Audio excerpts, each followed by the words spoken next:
juste hier, j'écoutais un de mes podcasts préférés et j'ai entendu quelque chose qui est absolument qui m'a qui m'a qui m'a parlé, quoi. C'est quelque chose que je connaissais, mais qui m'a été vraiment expliqué à travers ce podcast dans une lumière différente. Et qu'il y a quelqu'un qui disait, eh ben, beaucoup d'entreprises s'époumonent encore inutilement dans ce qu'on appelle aujourd'hui dans les ressources humaines la retention des talents. Voyez-vous, la retention des talents. Et, et la personne conclut en disant, eh ben, il faut bien se mettre un truc dans le crâne. Le travail, il est mort. Le travail est mort. Nous sommes rentrés aujourd'hui dans une ère où qu'on aime ou qu'on n'aime pas l'époque, mais les gens, ce qui les intéresse, c'est l'expérience. Expérience ici, c'est dans un sens immersif, dans un sens l'immersion, la sensation que cela vous fait de travailler dans une boîte, ce que vous gagnez en termes de vécu, en termes d'apprentissage. Évidemment, il y a le matériel qui n'est jamais loin parce qu'on reste quand même des humains, on doit assouvir certains besoins. Mais ce qui importe le plus aux gens aujourd'hui, surtout la plus jeune génération, et certains d'entre vous sont plus jeunes que moi, vous avez la vingtaine, la trentaine, vous comprendrez de quoi je parle, c'est la sensation la sensation qu'on apporte de la valeur. D'ailleurs, la pandémie a beaucoup changé les choses. Vous avez peut-être suivi à travers le monde la fameuse grande démission. OK, si dans votre pays, le taux de chômage est à 95%, c'est-à-dire que l'emploi est à 5%, vous risquez de vous dire, mais il parle de quoi celui-là? Mais franchement, la pandémie, et là où il y a du chômage, et là où il n'y a pas beaucoup de chômage, a quand même fait un reset dans nos esprits. Beaucoup de gens voient la vie différemment. Beaucoup de gens envisagent la vie différemment. Et, et vous avez vu au retour, beaucoup de gens ne sont pas retournés vers leur job ancien. Évidemment qu'il faut bien travailler, il faut bien aller se battre pour nourrir sa famille, pour nourrir le debout du mois. Mais il y a des préjugés qu'on avait, il y a des mauvaises conceptions qu'on avait du travail qui sont complètement tombées avec la pandémie. Et du coup, il y en a qui sont restés à la maison, qui n'ont plus le goût, l'appétit d'aller retrouver un emploi où ils doivent être à la maison, au bureau de 9h à 17h, etc. Donc, avec tous ces resets qu'on est en train de connaître dans notre génération aujourd'hui, eh ben, l'expérience, c'est ce qui compte. Alors, l'expérience, c'est quoi? L'expérience, c'est cette notion de garder les gens. C'est tout sauf la notion de retention. Vous savez, la notion de retention, c'est devenu non seulement ringard, mais c'est surtout contre-productif. C'est la notion qui implique retenir les gens, y compris ceux qui veulent partir. C'est de bonne guerre. Parce que la guerre, vous savez, la guerre des talents, elle a commencé. Les entreprises, elles veulent retenir leurs employés. Les entreprises ne sont pas non plus des enfants de cœur. Elles ont des objectifs à atteindre. Si vous avez des talents que vous souhaitez garder, il serait idiot de ne pas faire des efforts pour leur donner des raisons de rester. Mais ce n'est pas au concept de retention lui-même que l'on s'en prend ici. Et je suis d'accord, ce n'est pas à ce concept-là que moi je m'en prends ici, mais plutôt un certain état d'esprit. Surtout lorsqu'on pense que simplement en augmentant le salaire et quelques avantages, on va persuader les gens à ne pas aller voir ailleurs. Vous savez, les avantages, surtout pécuniaires, ils sont un facteur que moi pourrais assimiler à l'hygiène. Pensez à un geste d'hygiène que vous faites chaque matin, brosser les dents. Vous allez le faire chaque jour, brosser vos dents diligemment, 5-10 minutes, tout ce que le dentiste vous a demandé par jour, eh ben, ça ne vous rend pas spécialement attractif, ça ne vous rend pas spécialement plus beau, spécialement plus... voilà, ça ne vous bonifie pas tant que ça. Évidemment que c'est bien. Évidemment que vous vous sentez mieux. Évidemment que votre hygiène buccale, elle s'en porte mieux. Mais le faire chaque jour ne vous rend pas spécialement attractif. En revanche, ne pas le faire, à ça, prenez la décision aujourd'hui de ne plus jamais brosser vos dents, eh bien, bonjour les dégâts. Ça va vous créer des problèmes. Ça va vous apporter beaucoup d'ennuis. D'abord, ceux qui doivent supporter votre mauvaise haleine au quotidien, ben, il va falloir les gérer parce qu'ils ne vont pas vous louper. Mais ensuite, vous allez finir chez le dentiste. Et quand vous finissez chez le dentiste, moi, je dis bon courage pour votre compte bancaire. Parce que où que vous soyez, s'il faut aller chez le dentiste régulièrement, ben, on fera les comptes, vous et moi, après 3 mois. Facteur d'hygiène, vous en avez peut-être vu dans certaines notions de management. Le faire ne vous bonifie pas tant que ça, mais ne pas le faire, vous pouvez être sûr que vous serez dans des problèmes. C'est un peu comme ça qu'on peut considérer la rémunération dans l'entreprise. Pour les entreprises, pour vous qui êtes dans les ressources humaines et qui croyez que juste jeter un peu plus d'argent, un 2%, un 3% pour s'adapter à l'inflation, pourquoi pas dépasser un peu, juste ça va vous retenir des employés. Eh bien, moi, je vous dis, de ma petite expérience, je vous dis, bonne chance. Parce qu'il faut comprendre, c'est aussi un peu une question de stade, d'âge, d'étape de sa vie où on se trouve. C'est vrai, peut-être ça peut marcher un peu mieux avec les plus jeunes qui, pour eux, 1 dollar de plus, ben, c'est toute la différence. 10 dollars de plus, ben, c'est toute la différence. Ils n'ont pas beaucoup d'attaches.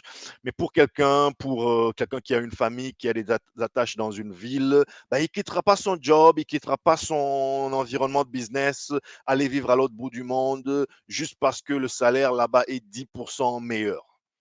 Quand on a 20 ans, on peut faire ses bagages même sur une rumeur. De toute façon, on n'a rien à perdre. Il paraît que de l'autre côté, ça paye bien.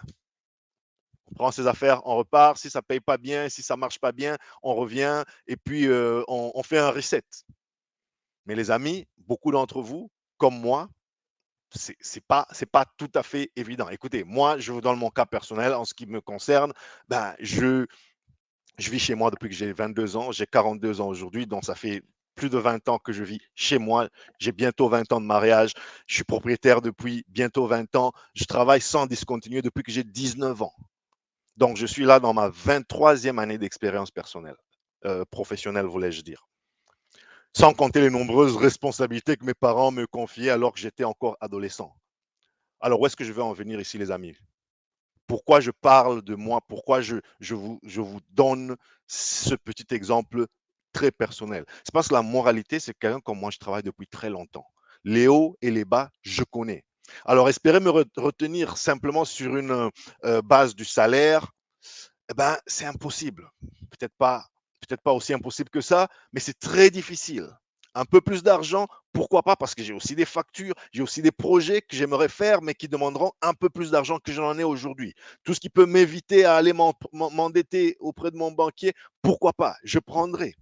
Mais il y a une limite, il y a un seuil à ça. Beaucoup plus d'argent ne me motivera pas forcément plus à faire la même chose. Je recherche autre chose. D'ailleurs, ceci, beaucoup d'entreprises l'ont compris, même dans leur relation avec les clients. Quand je démarrais ma vie professionnelle en 99, on parlait de call center, par exemple.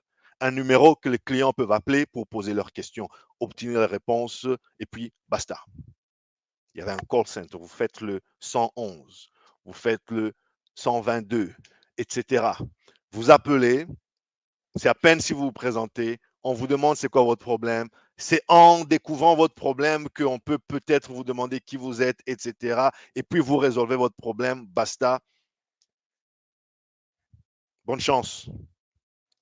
Un peu plus tard, je dirais plutôt vers le milieu des années 2000, on évolue plutôt vers une notion de customer care, service client. La notion de service, c'est plus un call center, c'est plus un endroit où on appelle juste. Ça devient un endroit où on va recevoir un service. Il y a comme une notion de reconnaissance, une prise de conscience qui entre en ligne de compte pour essayer de suivre son client de manière un peu plus personnalisée. Là, depuis quelques années, on parle plus de client ou customer experience. Vous avez entendu CX, cet acronyme assez sexy, CX, Customer Experience. Et tous ses cousins, par ailleurs, Customer Success, Client Engagement. Évidemment, il y a des nuances, ça n'est pas le sujet du jour, mais tout ça c'est pour dire, aujourd'hui, on chemine avec le client. On s'assure que dès que le client met les pieds dans nos quatre murs, eh ben, il y ait de moins en moins de raisons d'en sortir. Qui reste le plus longtemps possible. Aujourd'hui, on a dépassé la notion des applications et des services. On va sur la notion des plateformes. Une plateforme, c'est un petit monde. C'est un monde où tu es venu, tu es rentré sur Facebook. Facebook, c'est une plateforme. C'est un bon exemple d'une plateforme. Tu es venu juste pour essayer de voir si tu peux retrouver quelques cousins, quelques amis d'enfance éloignés. Tu retrouves ça, tu prends goût, tu reviens parce que ça fait du bien entre nous de retrouver un pote que tu n'as pas revu depuis que vous aviez 12 ans. Tu le retrouves 20, 30 ans après. Waouh! Mais puisque tu es là, puisque tu viens tous les jours, ben, ton argent, tu le dépenses où? Ben, on t'offre un service de shopping. Donc maintenant, non seulement tu vas venir pour voir, collaborer, parler, partager de vieux souvenirs avec des vieux potes, mais aussi, tu peux faire des achats en ligne. Tu peux acheter ce qui t'aurait intéressé, comme si tu faisais un tour dans une galerie marchande. Et puis on regarde, ben, qu'est-ce que tu fais d'autre? Et les images et les photos. Et donc, on t'offre un truc, tu rentres dedans, eh ben, tu ne sais pas en sortir. C'est vraiment l'image des malls, comment dirais-je, des malls virtuels. Tu es venu pour acheter juste une baguette dans le supermarché, mais juste à côté, on te vend des habits, juste à côté, on te vend toutes sortes de fringues, on te vend de la bouffe, on te vend des bouquins. Et donc, finalement, c'est l'expérience. Tu es parti de ta baguette de pain à des fringues, à des bouquins, et puis finalement, tu as passé toute la journée. Et puis, il y a un bar par là, tu peux aller manger un peu, te désaltérer un peu, tu peux regarder ton sport préféré. Ah, il y a un match qui commence. Voilà. Donc, tu rentres et t'en sors, il fait déjà noir dehors, tu te dis, mais j'ai pas compris. J'ai pas réalisé que le temps passait. C'est la notion de plateforme transposée au numérique. Donc, voilà. Et c'est ça la notion de plateforme qui considère au passage que c'est un échec lorsque le client rentre dans ton magasin, lorsque le client rentre dans ton espace et qu'il en sort avec encore un peu d'argent dans son porte-monnaie. On considère qu'on a échoué un peu parce qu'on n'a pas pu lui faire dépenser tout ce qu'on aurait pu lui faire dépenser. On n'a pas su le faire. Donc, ce n'est pas la retention dans le sens d'empêcher les gens de partir. Ce qui compte ici, ce n'est pas garder ceux qui veulent partir, y compris ceux qui n'ont plus qu'une seule envie de se sauver. Non, ici, c'est dans le sens de retenir les gens et retenir, je vais même essayer d'éviter ce mot-là, parce que ça a une connotation plutôt, si je te retiens, c'est qu'au fond, tu es en train de me glisser entre les doigts, tu es en train de partir, je suis en train de te retenir. Mais ça, c'est plutôt donner aux gens des raisons de rester. Regardez ce qui se passe dans les HR les plus progressifs, les plus évolutifs aujourd'hui. Ça n'est plus retenir du talent, c'est leur donner une expérience. Et quand vous vous intéressez à l'expérience des gens, vous verrez que ce qui motive les gens, ça n'est pas seulement les avantages pécuniaires. L'argent, c'est très important, mais les gens, ils veulent une expérience. C'est pareil avec vous et votre parcours d'entrepreneur, puisque nous parlons ici d'entrepreneuriat, de création d'entreprise et comment vous êtes perçu. Quand vous mettez, enfin, j'ai lu